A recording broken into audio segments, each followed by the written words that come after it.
I welcome you all to this mind-blowing discussion on when love becomes a cage, not a home, and would love to hear from you.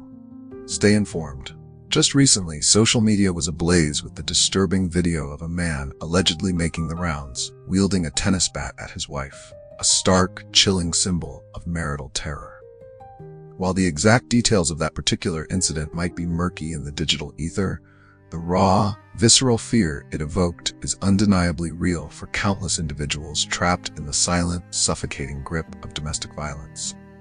This isn't just about a sensational headline. It's a piercing spotlight on a truth many try to ignore, especially when the lines between love and abuse blur into an indistinguishable haze.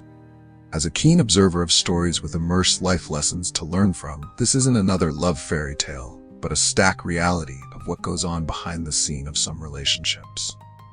I've seen it time and again: the insidious creep of control, the slow erosion of self-worth, the chilling normalization of what should be unacceptable. The viral image, whether fact or fiction, serves as a brutal reminder that for many, their homes are not sanctuaries, but rather battlegrounds where the war is waged with fists, words, and even everyday objects twisted into weapons. Let's cut to the chase. Most domestic violence doesn't begin with a tennis bat or a brutal beating. It starts subtly, a barely perceptible tremor beneath the surface of a relationship. It's often an accumulation of unspoken resentments, unaddressed dissatisfactions, and bottled-up anger. A toxic cocktail that ferments in the quiet corners of a union until it explodes. Think of it like a pressure cooker. Small leaks go unnoticed, the heat builds, and eventually, without a release valve, the entire system ruptures. And here's where it gets truly unsettling and perhaps controversial. Many of us, consciously or subconsciously, contribute to this dangerous dynamic. Have you ever, perhaps in a moment of frustration, dismissed a partner's aggressive outburst as just stress? Or perhaps believed that if you just loved them harder, they would change? We often convince ourselves that the isolated incident, the fleeting anger, is an anomaly, a momentary lapse, rather than a flashing red light warning of deeper, more sinister currents.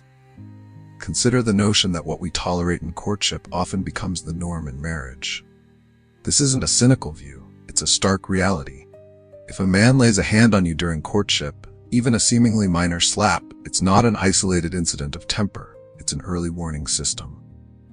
It's a preview of coming attractions. The excuses we make for our partners, he's just stressed, he didn't mean it, he loves me too much, become chains that bind us to a future we desperately try to avoid. To ignore these initial tremors is to actively participate in digging your own emotional and sometimes literal grave. And what about the insidious narrative that true love conquers all?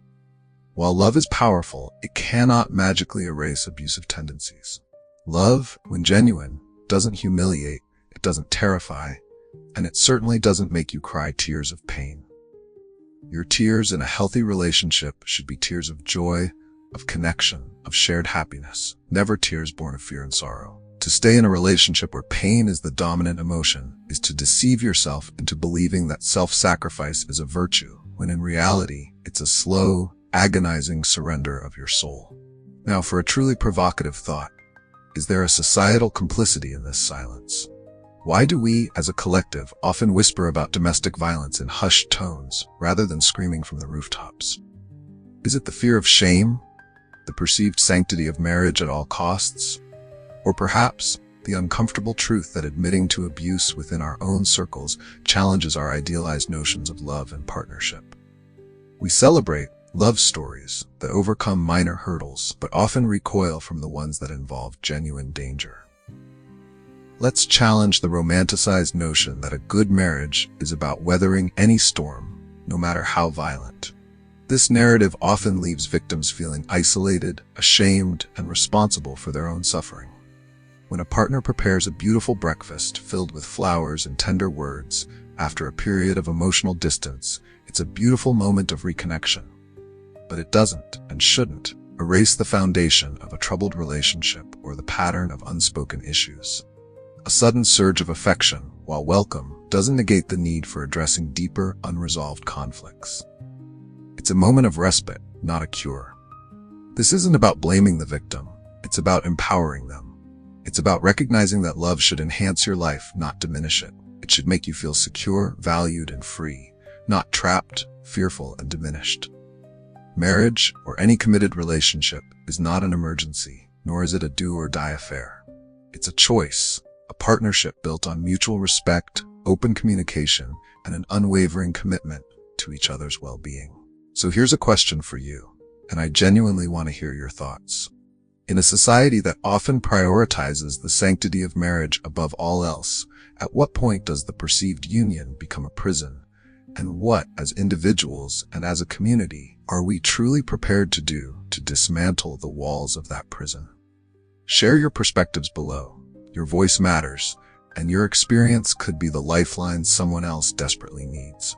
We would love to see you again, so please do not forget to subscribe and also share this video to those that needs it most. By doing so, you are helping someone stay safe from domestic abuse. Thank you for watching, and see you in our next video.